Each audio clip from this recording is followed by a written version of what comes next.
he started out writing, and he looked up in the corner of his room, and he saw there was a statue of the Virgin Mary, and he took that verse, and he wrapped that up in a towel he had, and climbed up into his closet, and he put it into the far back of the closet. And then he went back to that last piece of paper, and he said, "Dear Jesus, if you ever want to see your mother again."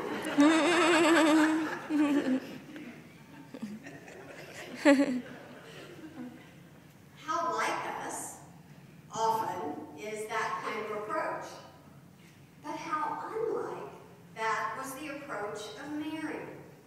Mary, who seemed to be trusting that a messenger was really coming to her and that that messenger could really make her life full. Even though in everyone else's eyes it made no sense, for Gabriel especially to have come into her life.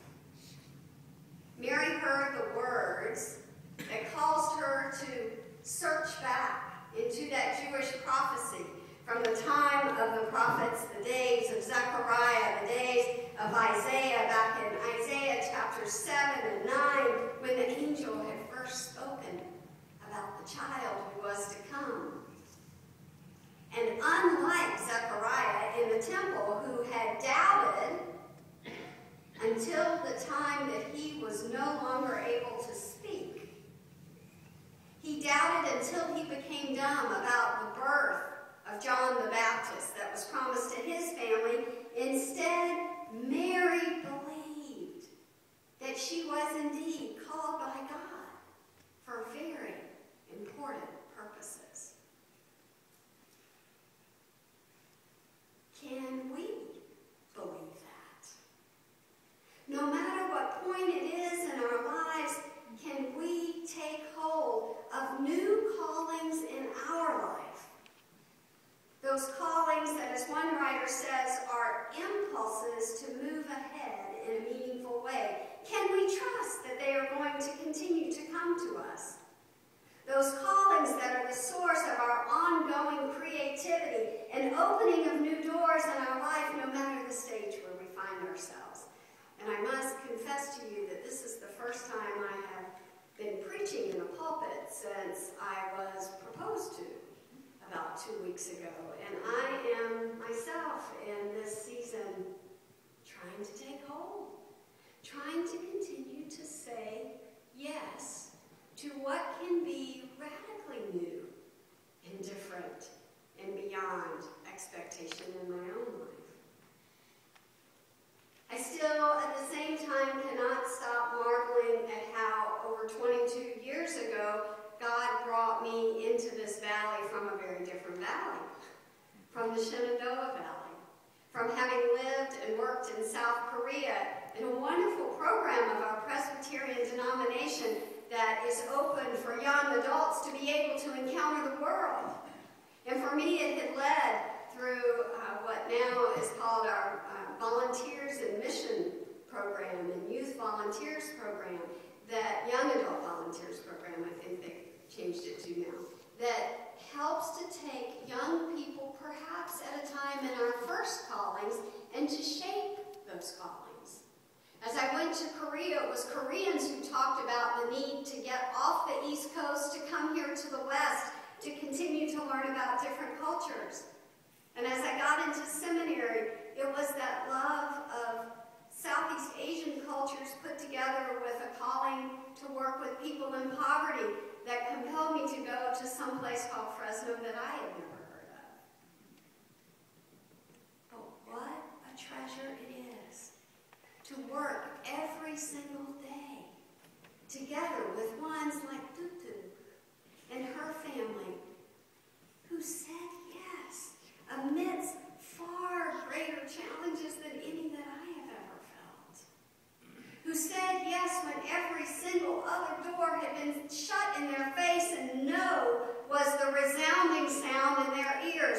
No to their country, as the song that we danced to just said. No to being able to even stay anywhere near it because of the war that we as Americans Americans had engaged in together with them against communism on the soil of their home country.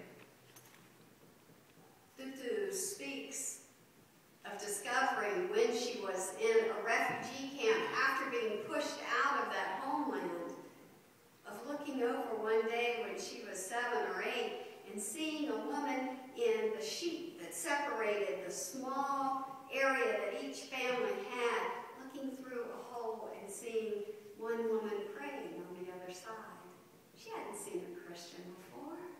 She had seen Buddhists pray, but this was different. And she said she saw on the face of that woman what it is that our candle represents today. A sense of peace, even in the middle of that time of their lives being so much in the middle, between the homeland that they had and not yet even knowing where they would end up. The peace on her face became the witness to Tutu, which in short time led her to say yes also to Jesus Christ. Can we be willing to say yes as well? Even if the angel Gabriel doesn't show up at our door, are we willing to listen for the new directions, the fresh callings that God may offer to us? Because if we do, if we are willing to say yes, we also get a chance to join with Mary in believing what she communicated, that when she says yes to God, God's identity has a chance to come fully inside of her and to change her own. Mary said,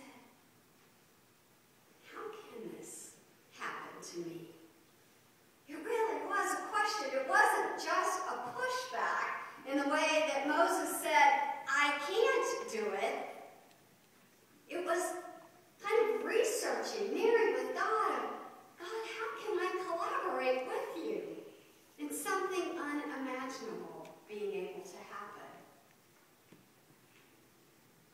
The response came to her, God will be gentle with you, Mary, but will be effective. God will walk in power with you, reminding all of us of the cloud of witnesses whose own lives have been changed before us and around us every time they have said yes. Like Francis, whose words we read earlier, in that small town of Assisi, who was supposed to be following in his father's career path to be a wealthy cloth merchant, and instead felt an urge from God to repair a church and set about then eventually to repair the whole society in so many churches around him. Or the voice of the one in July of 1505 who was a 22-year-old attorney who was struck by lightning and promised he'd be a monk if he was saved. That was Martin Luther. And Martin Luther then set about leading the Protestant Reformation. Or the woman who, on a train to India in 1946, as a very young girl, heard God calling her to preach to the poor, and she was willing to follow that. That was Mother Teresa. Or Oscar Romero, who was appointed by the Catholic Church to work in El Salvador, really because they thought he would be quiet and passive and kind of fly under the radar. Instead, he became such a passionate advocate for the poor as Archbishop that he was murdered during Mass just